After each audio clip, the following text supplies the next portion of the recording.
Hello, I'm Rob Thomas, and welcome to another edition of The Road Back, brought to you by Club and Resort Business, Club and Resort Chef, and the Club and Resort Chef Association. Today's episode of The Road Back is sponsored by Duffy's Tri-C Club Supply, servicing all of your club's locker room needs. Tri-C Club Supply can ship locker room amenities, shoe shine supplies, and cleaning products no matter where your club is located. For more than 40 years, the Linsell family and its talented staff have been working to continually improve customer service, product selection, and pricing to keep up with the times and to keep its growing customer base happy. If you don't see something you need, call them and they will do their best to find it for you. Learn more at duffystric.com or by calling 800-274-8742. Today we're talking about Prestonwood Country Club. The Cary, North Carolina club launched a new website and mobile app in February with the goal to ease reservations for members from tee times, tennis courts, and restaurants. The biggest hurdle they thought was going to be the adoption from this most senior membership and employees who had been making reservations the same way, more or less, for the last 3 decades. Then COVID hit.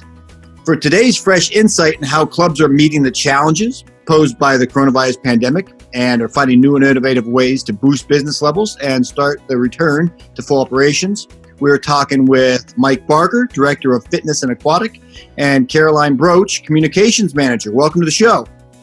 Thank you. Thank you, Rob. Happy to be on. Fantastic. Hey, thank you for being here. And real quick question. How was it prior to making it with the reservations and whether it's tee times, court times, dinner? What did you do before the website and app?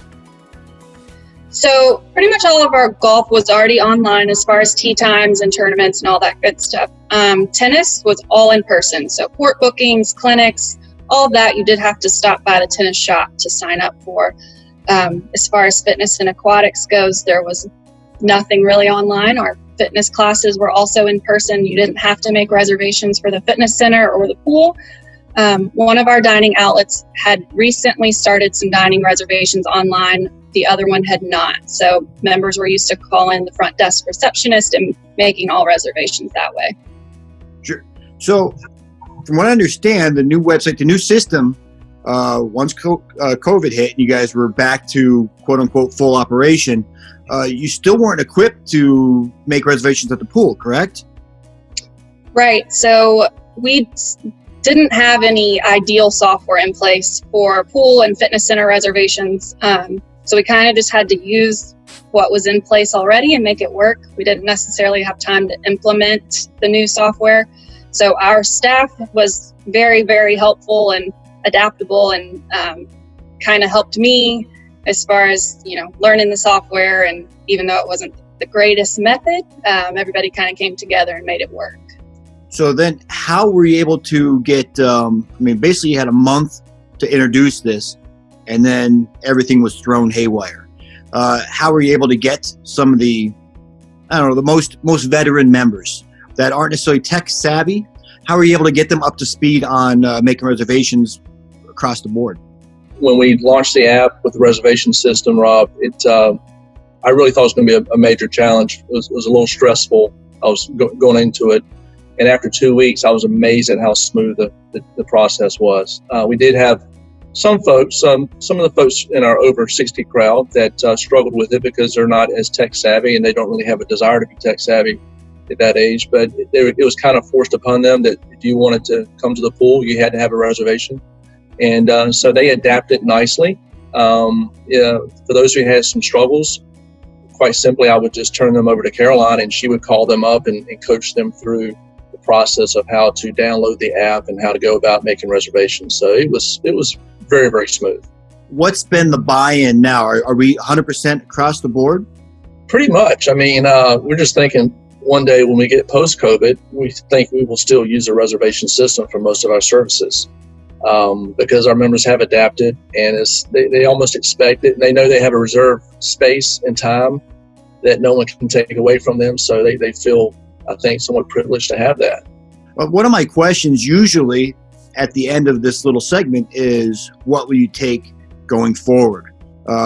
Assuming we do get past COVID I'm sure there'll be other challenges. Anything beyond continuing with the reservation system? I think having things online, especially for our younger members who do have kids and busy lives and they're not here as much as some of the older members are, it's a lot more convenient for them, whether they want to book courts or, book a spot at the fitness center or in a fitness class. They can do that from, their phone or their computer, whereas before they had to be on property. And some of the ones with, the younger kids and the busy families, they don't have the time to be here as often. So it's really helped them. And I think, we try to keep that in mind as we offer new online reservations and, open it up for different programs that we haven't in the past. Just the convenience factor that a lot of our members need because, we do have a lot of younger members as well. Now, you had to be quote unquote experts with this software to get your members up to speed. Were you given training programs, anything along that line?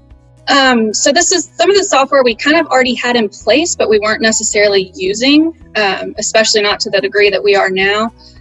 So it was a lot of trial and error, not necessarily the training aspect of it, just, the club software business was slammed. Everybody needed training. Everybody was kind of trying to do the same thing. So a lot of it was I sat down with our staff and we were just, what does it look like? How does this work? What are the problems? We put up screenshots on our website of step-by-step instructions for the different areas and different reservations to kind of help members as well. So definitely a team effort and making sure we all knew what we were doing as much as possible.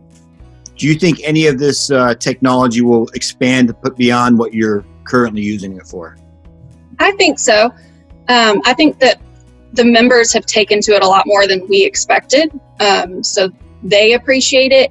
I think that there are opportunities to use, other offerings from even the same software companies that have things in place that would better suit our needs. We just couldn't get them implemented in a short amount of time. So I think we'll definitely explore some of that now that we know members are okay with everything being online, and it's worth the investment, the financial and the time investment to, set it up and get it in place and get our staff trained on using it. I think we've always feared a little bit of backlash from members on going online. I know several, of our department heads over different amenities have kind of been hesitant, rightfully so. They've had a lot of pushback on, if we just tried one thing online. So being forced to use the online reservations has definitely helped. Members couldn't blame it on our staff. We didn't have a choice in it.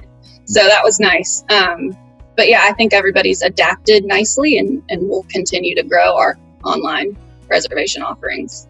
Terrific. Hey, I'll get you out on this one. We've all learned lessons over the last, 7 months. I mean, if you haven't, God forbid, we're going to be doomed to repeat. Other clubs are basically going to be going through the same thing you've already gone through. Any advice you can give to fellow professionals who are about to or are thinking about going online, and how can they make it as easy a transition as possible? I would say that, like I said, to my previous comment, I was truly amazed at how smooth the transition was with the adaptations by the membership.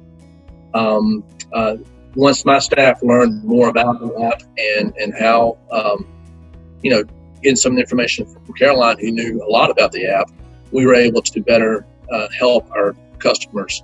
The other thing I like about it too, Rob, is the fact that I know who's coming in and what time they're coming in, and I know it helps me to better prepare in terms of delivering service to that particular customer. So that's a neat byproduct of the reservation system. Fantastic. Hey, Mike and Caroline, thank you very much for your time, and thank you for watching this edition of The Road Back, brought to you by Club and Resort Business, Club and Resort Chef, and the Club and Resort Chef Association. Again, today's episode was sponsored by Duffy's Tri-C Club Supply.